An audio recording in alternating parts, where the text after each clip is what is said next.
रात के तकरीबन 11 बजे अमन अपनी गाड़ी में कहीं बाहर जा रहा था। तभी उसके मोबाइल पर उसके पिता का कॉल आता है। Yes dad. अमन बेटा, तुम्हें कुछ तस्वीरें भेजी हैं। एक प्रॉपर्टी है, जरा देख लेना। अगर तुम्हें वो प्रॉपर्टी पसंद आती है तो मुझे बता देना। ओके? हाँ, लेकिन याद से जाकर देख जरूर लेना। वहाँ एक आदमी है, प्रॉपर्टी केयर टेकर, उससे मैंने बात कर ली है। ठीक है? Okay dad. थोड़ी ही देर में अमन एक नाइट क्लब के बाहर पहुंच जाता है, जहां रागिनी, शुभम, पूजा पहले से ही उसका इंतजार कर रहे थे। क्या अमन, आज भी लेट? सॉरी गाइस, थोड़ा काम में बिजी था ना। हाँ हाँ, तुम तो बिजनेसमैन के बेटे हो, बिजी तो रहोगे ही। अब तुम सब अंदर भी चलोगे या यहीं बातें करते करते सुबह का वेट करेंगे? सब लोग अंदर गए और एंजॉय करने लगे। थोड़ी देर बाद सब एक टेबल पर बैठ गए। सब के सब नशे में धुत थे। यार, लाइफ में कुछ मजा ही नहीं है, वही बोरिंग सी लाइफ। कुछ तो अलग करने का मन है। अलग यानी क्या? पहाड़ से कूदने का मन हो रहा है क्या? तुम दोनों को तो बहुत चढ़ गई है। ज्यादा मत बोलो वरना चांद पर पहुंच जाओगे। चलो ना, कहीं घूमने जाते हैं, किसी जंगल में। तभी अमन के मोबाइल पर उस प्रॉपर्टी की फोटोज आती हैं, जिसे उसके पापा खरीदना चाहते हैं। अमन फोटोग्राफ्स को अपने फ्रेंड्स को दिखाता है। वाह, इतना अच्छा हाउस! देखो, इसमें तो स्विमिंग पूल, गार्डन और प्लेग्राउंड भी है। क्यों ना टाइम स्पेंड करने के लिए हम यहीं चले जाएं? वैसे भी अमन को तो प्रॉपर्टी देखनी ही है, उसके साथ हम भी देख लेंगे। काम का काम हो जाएगा और हमारी एंजॉयमेंट भी हो जाएगी। सबने डिसाइड कर लिया कि कल सुबह सभी कमला हाउस जाने के लिए तैयार रहेंगे। अगले दिन सुबह सभी अपना सामान लेकर अमन के साथ कमला हाउस जाने के लिए रवाना हो गए। तकरीबन 2.5 घंटे के ट्रैवलिंग के बाद सभी अपने मुकाम तक पहुंच गए। वहां पहुंचने के बाद सभी आसपास की नेचुरल ब्यूटी को देखकर खुश हो गए। चारों ओर हरियाली, पहाड़, झरने दिखाई दे रहे थे। Wow, what a beautiful place! ऐसी जगह शहर में कहाँ देखने को मिलती है? सही है यार, इतनी खूबसूरत जगह तो मैंने पहले कभी नहीं देखी। यार, वैकेशन के लिए ये परफेक्ट प्लेस है। लेकिन इतने खूबसूरत घर का नाम इतना डाउन मार्केट, कमला हाउस। अमन, तुम जब ये प्रॉपर्टी खरीदोगे ना, तब सबसे पहले इस घर का नाम बदल लेना। हाँ हाँ, बदल दूंगा। अब अंदर भी चलोगे या यहीं टेंट लगाना है? सभी अंदर जा रहे थे कि तभी दरवाजे के पास उन्हें एक खूबसूरत लड़की मिली, जो करीब 20 साल की होगी। उसका नाम नीलिमा था। जी, मेरा नाम अमन है, मिस्टर अग्रवाल का बेटा हूँ। ये प्रॉपर्टी खरीदना चाहता हूँ, इसलिए हम सब देखने आए हैं। आप अंदर आइए। सभी अंदर चले जाते हैं। डैड ने बताया था कि एक आदमी होगा यहाँ का केयर टेकर, वो दिखाई नहीं दे रहा है। जी, वो मेरे पिताजी हैं। उनकी तबीयत ठीक नहीं है, इसीलिए मैं इस घर की देखभाल कर रही हूँ जब तक वो ठीक नहीं हो जाते। नीलिमा की आवाज और उसकी खूबसूरती देखकर अमन उससे प्यार करने लगा था। अगले दिन नीलिमा सबके लिए नाश्ता लेकर आती है। सबने बड़ी चाव से नाश्ता किया और पूरे घर में घूमने लगे। नीलिमा किचन में खाना बना रही थी। अमन बार बार किचन में जाकर नीलिमा से बात करने का बहाना ढूंढ रहा था। रात के समय सब खाना खाकर सो गए थे। शुभम को अचानक प्यास लगी तो वो किचन में गया। किचन में काली बिल्ली को देखकर शुभम डर गया। बिल्ली ने किचन की खिड़की से छलांग लगाई और बाहर चली गई।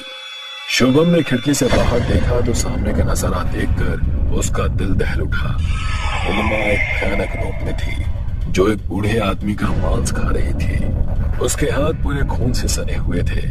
वो देख शुभम की चीख निकल गई। वो दौड़ते हुए हॉल में आया और सबको आवाज देने लगा। अमन, पूजा, रागिनी, कहाँ हो? तुम सब नीचे आओ। अमन, पूजा, रागिनी। उसकी आवाज सुनकर सभी नीचे आ गए। क्या हुआ? चिल्ला क्यों रहे हो? क्या हुआ? तुम इतने डरे हुए क्यों हो शुभम? ओ नीलिमा, नीलिमा एक चुड़ैल है, एक आदमी को मारकर खा रही है। मैंने अपनी आंखों से देखा। क्या बकवास कर रहे हो? तुमने पी रखी है क्या?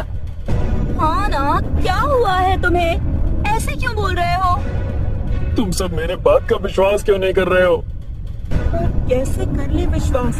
नीलिमा तो तुम्हारे पीछे खड़ी है। शुभम ने पीछे मुड़कर देखा तो नीलिमा वहीं खड़ी थी, वो भी बिल्कुल ठीक। उसे देखकर शुभम हैरान रह गया। लगता है इसने कुछ ज्यादा ही चढ़ा ली है। चलो सब अपने अपने कमरे में जाकर सो जाते हैं। सभी अपने अपने कमरे में चले गए। शुभम ने पीछे मुड़कर देखा तो नीलिमा रहस्यमय तरीके से मुस्कुरा रही थी। अगले दिन सब नाश्ता करने के लिए नीचे आए, लेकिन शुभम नहीं आया और अमन ने उसके कमरे में जाकर देखा तो शुभम वहां था ही नहीं। टेबल पर एक चिट्ठी पड़ी हुई थी, उसमें लिखा था कि एक जरूरी काम की वजह से वो मुंबई वापस जा रहा है। अमन ने ये बात सबको बताई। मुझे तो लगता है वो डर के मारे भाग गया है।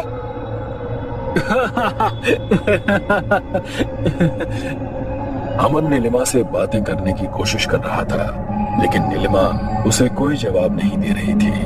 रात को रागिनी और पूजा एक कमरे में बैठकर बातें कर रहे थे कि तभी उन दोनों को किसी की आवाज सुनाई दी। पूजा, क्या तुम्हें भी कुछ अजीब सी आवाज आ रही है? हाँ यार, आवाज तो आ रही है, लेकिन कैसी आवाज है ये? पूजा और रागिनी उस आवाज की दिशा में चलने लगे। सामने एक कमरा था जिसका दरवाजा थोड़ा सा खुला हुआ था। रागिनी और पूजा उस दरवाजे के पास गए और उसे खोला, और सामने जो देखा उसे देखकर दोनों की रूह कांप गई। नीलिमा चुड़ैल के रूप में थी। शुभम की लाश जमीन पर पड़ी थी और एक कोने में नीलिमा शुभम का हाथ काट कर खा रही थी। पूजा और रागिनी दोनों चीखने लगी और वहां से बाहर हॉल में आ गई। उन दोनों की आवाज सुनकर अमन भी वहां आ गया। पूजा ने डरते हुए सारी बात अमन को बताई। इसका मतलब शुभम सही कह रहा था, जो उसने देखा वो सब सच था। नीलिमा एक चुड़ैल है, नीलिमा एक चुड़ैल है। नीलिमा नहीं, कमला। मैं कमला हूँ और ये घर मेरा है, सिर्फ मेरा। मुझे पसंद नहीं कि कोई मेरे घर पर अपना हक जताए। कमला ने बताया कि इस घर के नौकर को भी उसी ने मारा था। उसे मारने के बाद शुभम ने उसे देखा था, इसलिए शुभम को भी मार डाला और अब वो यहाँ सबको मारेगी। हमें मत मारो प्लीज, हम यहाँ से चले जाएंगे। हमें नहीं चाहिए तुम्हारा घर। हाँ, हमें जाने दो प्लीज, हम यहाँ वापस कभी नहीं आएंगे।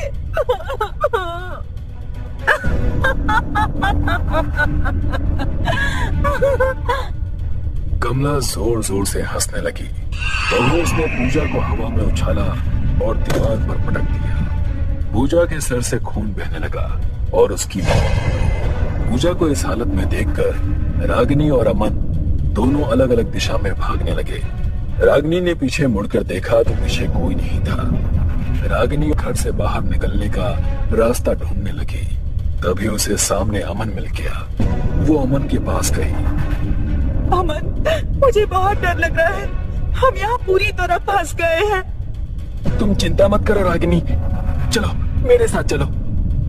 अमन और रागिनी दोनों आगे बढ़ने लगे। तभी रागिनी का पैर एक चीज से टकराया। उसने नीचे देखा तो अमन का कटा हुआ सर उसके पैरों के नीचे था। रागिनी जोर से चिल्लाई। उसने सामने देखा तो अमन की जगह कमला सामने खड़ी थी। रागिनी उसे देखकर जोर से चिल्लाने लगी। वो किचन की तरफ भागी और छुप गई। रागिनी, तुम कहाँ हो? मैं तुम्हें ढूंढ लूंगी। थोड़ी देर में कमला की आवाज आनी बंद हो गई। रागिनी को लगा कि कमला चली गई, इसलिए वो बाहर आ गई। जैसे ही रागिनी बाहर आई, कमला उसके सामने आकर खड़ी हो गई। कमला जैसे ही रागिनी को मारने के लिए आगे बढ़ी, एक जोर का झटका कमला को लगा। रागिनी को कुछ समझ में नहीं आया कि आखिर हुआ क्या।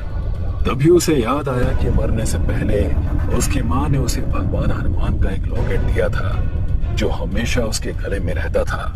उसने अपने हाथ जोड़े और हनुमान चालीसा का पाठ करने लगी। हनुमान चालीसा के जाप से कमला की शक्तियां कम होने लगी। इसका फायदा उठाकर रागिनी किचन की खिड़की से कूदकर बाहर चली गई। उसने फिर कभी उस घर की ओर मुड़कर नहीं देखा, जिस घर ने उसके 3 दोस्तों की जान ली थी।